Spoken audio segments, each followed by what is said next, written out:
Hi friends, today we will talk about how to fix or how to solve the problem of AI problem on the application of Gemini. We'll go to settings.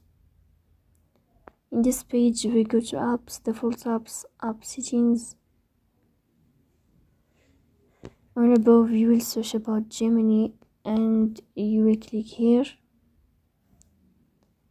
Then in this page of app info you will click on first stop and you will click OK.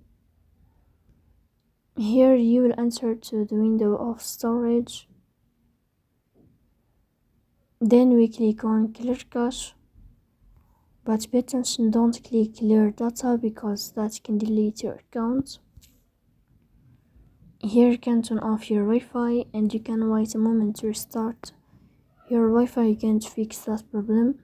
So please don't forget to support us by like and subscribe.